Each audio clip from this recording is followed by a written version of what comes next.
And God blessed Noah and his sons and said to them, "Be fruitful and multiply and fill the earth.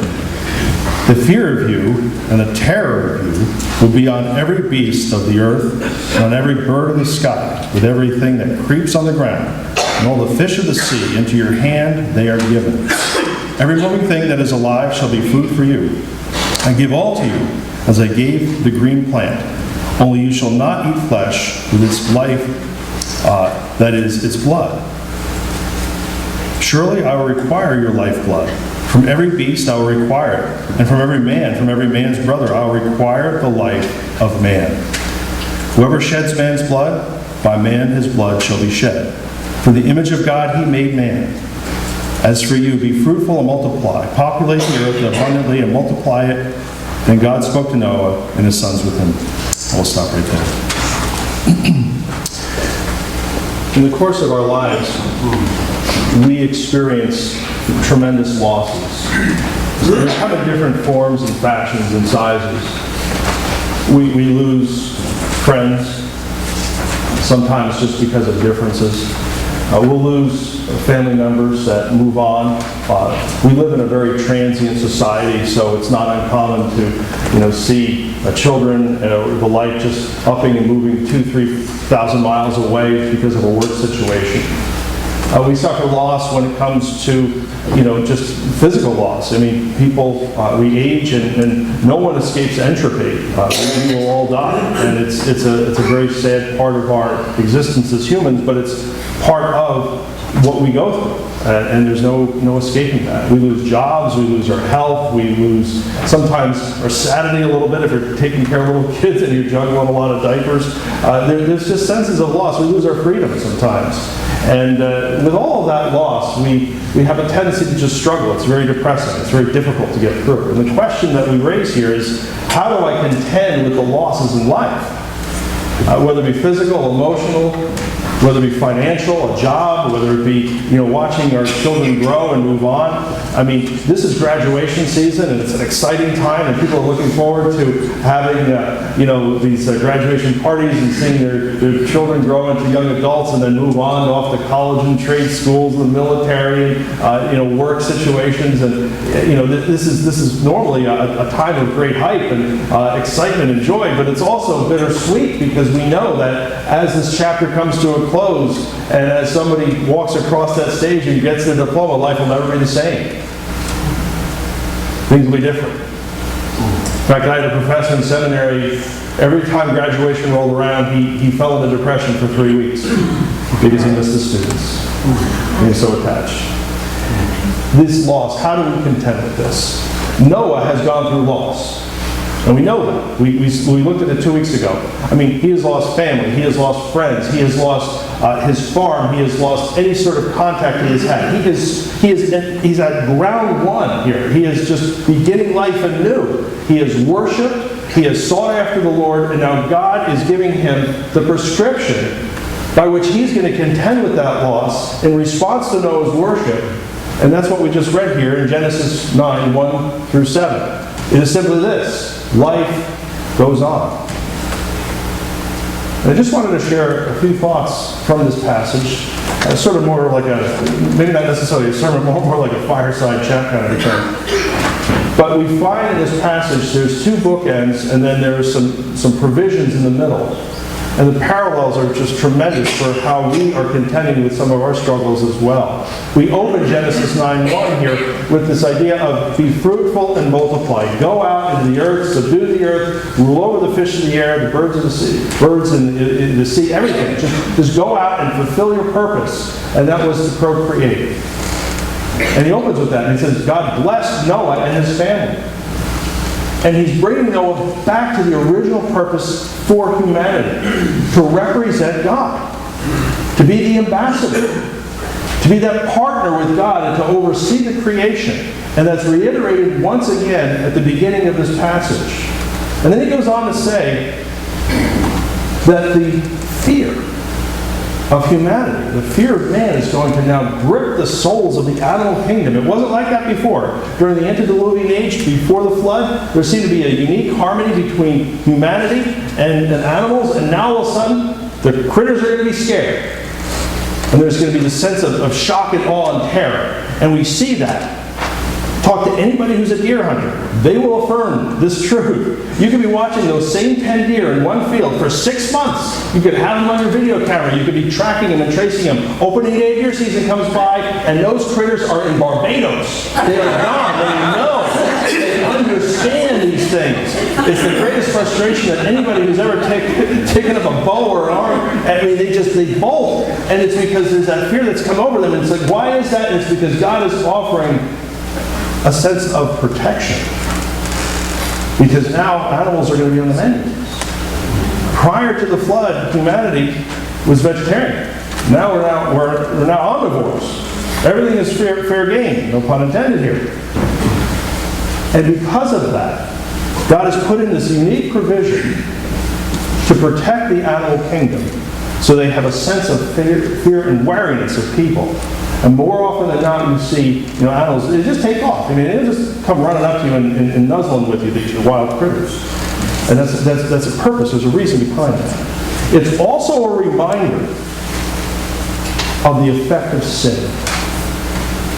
And that there is a sense of separation that we see on the planet, among the creation, that will continue until God's new age commences. Isaiah predicts today, when people and animals are going to get along again in a unique sense of harmony. It tells us in Isaiah that a child will go and play with a cobra, the lion and the lamb will bow down and rest with one another. That there will be a sense of harmony and shalom that will exist once again amongst the creation. But for now, it doesn't exist, and that separation is there. We also find here not only the protection for the animals, but also a provision for humanity. That now food is going to consist of more than just eating like veggies and Brussels sprouts and stuff like that.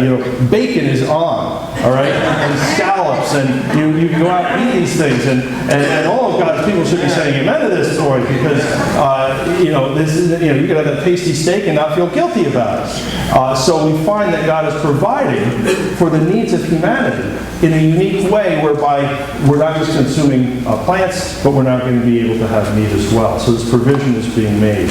But there's also some stipulations that are put into the text. And this is where we see the idea of government or law in its seminal stage. And that is, first off, that the taking of an animal life is not to be, to just go out there and slaughter for the sake of slaughtering. But there's got to be responsibility that comes with it. And that life remains precious. And with that comes two major rules. Number one is never to consume blood. And number two is to never take another human life. Thou shalt not murder starts here. Never before was there any sort of law laid out like this prior to Genesis 9. We were living in the age of conscience prior to the flood, and now the age of law is commencing. And that's very unique, it's very different. The idea of blood is brought up for the first time in the Bible, and how it is precious, how it is considered something that is sacred, and the life of an animal, the life of a human, is generated through, or is allowed to exist by virtue of blood. For years, people used to think that the human heart was the center of life. And the reality is, you can go in for a surgery, have your heart removed, have another one put in there, and still be alive. Because the life of an animal, as the Leviticus tells us, is not found in the heart, which is the pump, but is found in the blood. And this theme is now going to permeate throughout the rest of Scripture. And because life is sacred, and God wants life to be considered sacred, and that life is what, blood is what perpetuates and allows life to exist within both animals and humans, it's never be consumed.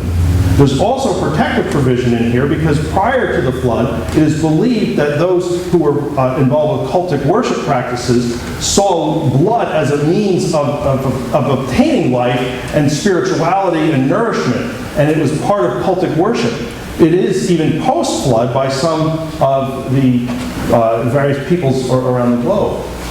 The Aztecs, for example, would consume human hearts and blood as part of their cultic worship. It seems very barbaric, but this is what they did. And I was down in Princeton University. There's a museum there, and they have a whole history of art and the like. And downstairs they have a stone. It's about yay big, about so high. It's carved out. It's this round stone. And you walk around it and you look at it. It was an altar for human sacrifice. It was Aztec.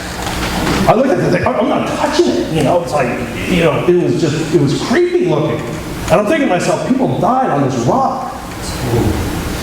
And that consuming of the blood was something that the ancients saw as being like a life-giving liquid. And God is saying, no, you can't embrace this. You can't engage this. The ancient Egyptians did the same thing. They practiced something called transubstantiation, where they believed they would turn the bread and wine into the body and blood of Isis, one of their goddesses. And they would consume it thinking that they would regain greater strength and spirituality. And God is saying, no, this can't happen. It must be respected. It must be sacred. So we see the theme of blood cropping up. But we also see in the passage how sacred life is. That God would hold people accountable for one another's lives. You just couldn't go out there and kill somebody, murder people.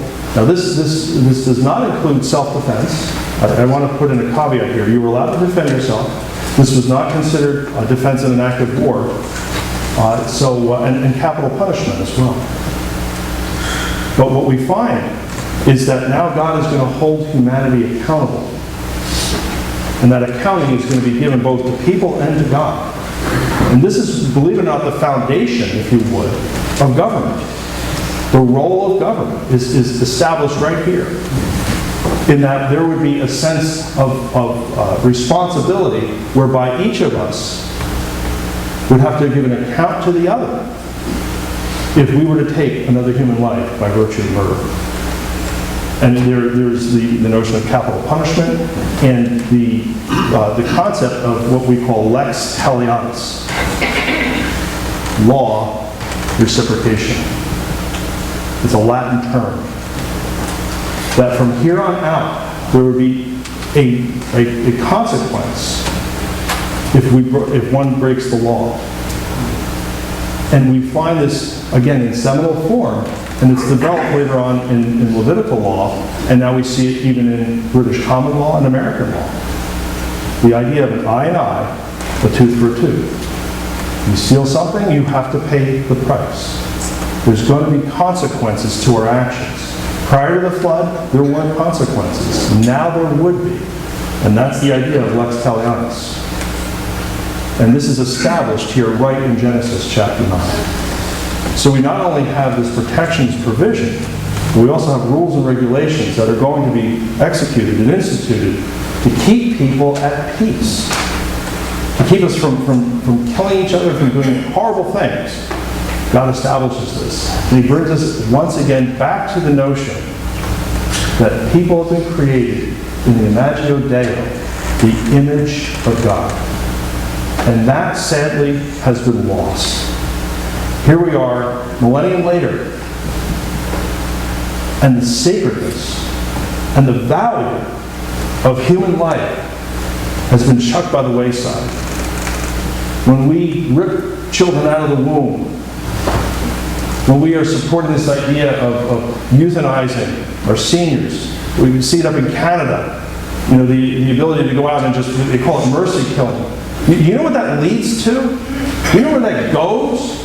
It seems like something good at first. Okay, we want to relieve somebody of pain or suffering or something like that. But what that ends up being is eugenics.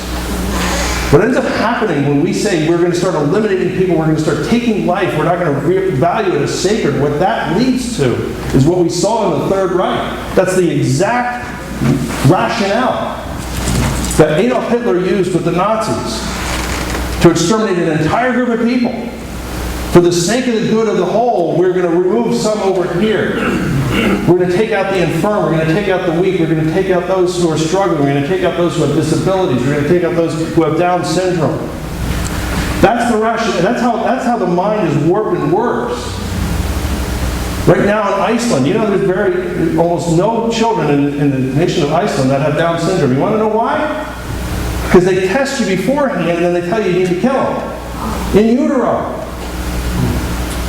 The sacredness of human life is being robbed of us today. And we see it not just in the abortion clinics and the like. We see it in the workplace. We see it in the streets. We see it in how we treat others. People are pawns today. We don't look at relationships as being someone who is an image bearer of God or has the potential to represent God. What we see around us is, how can you do something for me? We place our value on people based on what you could produce, either for the rest of society or for me personally. And that's why we pay people so much money to play baseball and football and basketball, because we get a value out of that. And we give them all this money. And we rate people based on their productivity rather than the fact that we are image bearers of God. And intrinsically, beautifully, wonderfully made by Him. And when that gets stripped away, there is no limit to what the human mind can rationalize and do when it comes to the taking of a human life. And this is why it becomes such a tantamount piece in the Scriptures, where it is established right from the get-go that life is sacred, life is valuable, and we need to recapture once again what it means to truly be human. And this is established here. And then once again, we find as the pericope comes to a close, God says, be fruitful and multiply. He reiterates the purpose once again. So we say to ourselves, well, what does this all mean for us today? How does this connect? And what we find here is there's a picture in Genesis of exactly what's happening with the church age. We are called, as disciples of Jesus Christ, to what? Be fruitful. To multiply in the sense where we are called to go forth into the nations. Jesus said it beautifully at the end of His ministry. All authority in heaven and earth has been given me, therefore go and make disciples of the nations, baptizing them in the name of the Father, the Son, and the Holy Spirit, teaching them everything I've commanded you, and lo, I'm going to be with you what? To the end of the age. We are called to build followers of Christ, who are going to mature and be complete, and who are going to lack nothing, and who are going to have this relationship, and we go forth and we continue to share that relationship, and as we do so, we grow, and we see the name of Christ being proclaimed. We fulfill our purpose. You want to know the difference between a living church and a dead church?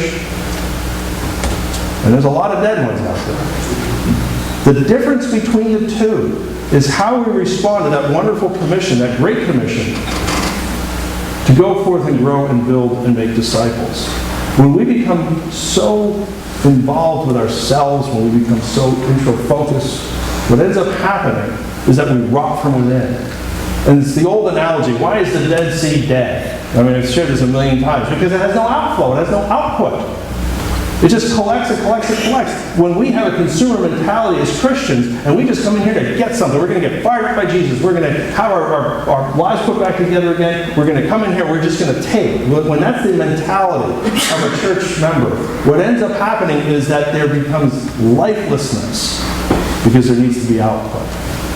There needs to be an outflow. There needs to be involvement. We were not meant to be stagnant people. We're meant to facilitate life. And God's Word is the Word of life. And that life comes when we proclaim it, we share it, we live it, and we're involved in the lives of other people. And just like we see here in the story of Genesis, that separation between people, that same separation will exist in our culture. Even when we're doing exactly what we're called to do. Jesus said it very plainly. I have not come to bring peace. Here he is, the Prince of Peace. What's going on there? It seems like he's conflicting and contradicting himself. No, I've come to bring a sword. He said, when His Word will go forth, when people will come into the kingdom, when we begin to grow in that relationship with Him, there will be division. He said it quite plainly. Father against son, mother against daughter, mother-in-law against daughter-in-law. There will be a sense of separation. Why? Because there's going to be rejection. And just as Noah was reminded in his culture and day that there was separation between them and the animal kingdom, we are sadly reminded, because of the rejection of the gospel, there will be separation between those who follow Christ and those who reject it. And we live in that today. There's also a reminder here that there won't be just a sense of separation, but there's a new law. Not just a thou shalt not murder, but a higher law that we are called to live by. And that is the law of love. Jesus said the entire Old Testament, all the words of the writings of the prophets, everything's hinged on two simple commands. You shall love the Lord your God with all your heart, with all your mind, with all your soul, and all your strength. And you shall love your neighbor as yourself. That's our law. That's the new law that we have. Jesus said, people are going to know you're my disciples if what? You love each other. Because love is patient. Love is kind. It does not envy. It does not boast. It is not proud. It is not rude. It is not self-serving. It is not easily angered. It keeps no records of wrong. Love does not delight in evil, but what? Rejoices in the truth. Love always protects, always trusts, always hopes, always perseveres. Therefore, love never fails. The new lex talionis for us is to go forth in love. Even those who don't love us back in return. Because we value every human being that's been created in the image of Christ, in the image of God. And that has to be recaptured again today by the church. And when it is, when we live by that new law of love, and we value people, whether they accept the gospel or not, whether they follow after Christ or not, whether we see the worth and the dignity of every human being, once again, life will come back into churches. Because we won't just see people as pawns on a chessboard, but we will see them as who they truly are. In whatever state they're in, in whatever rebellion they're in, we will see them as people who have the potential to be representing God, who Jesus loves, who He died for, who He's extended mercy to, and who He wants to see come into His kingdom and have that relationship.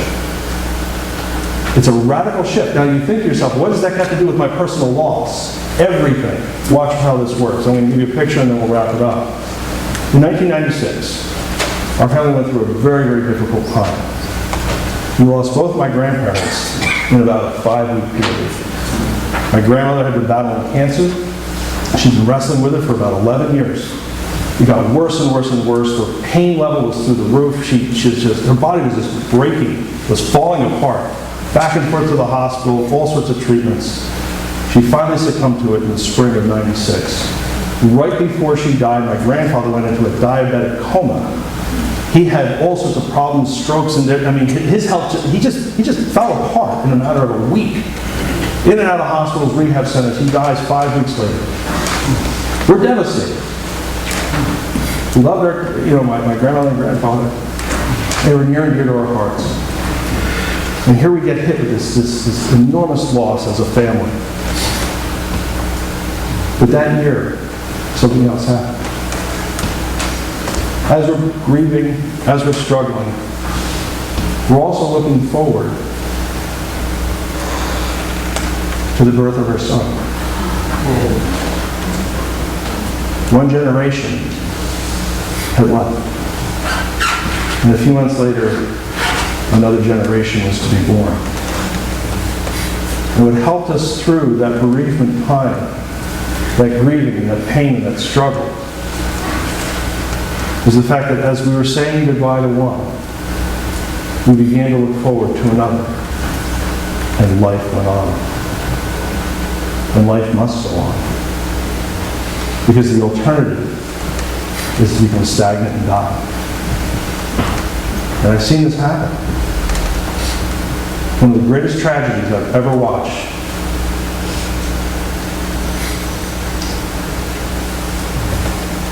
was my own grandmother on the other side. She lost a daughter who was a teenager, 19 years old. They had a fight. My aunt took off. She was mad at her mother. My grandmother was mad at her. They had World War III. She went out that night with her boyfriend.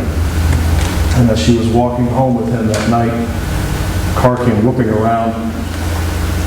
The boyfriend tried to pull her out of the street. He couldn't get her out in time.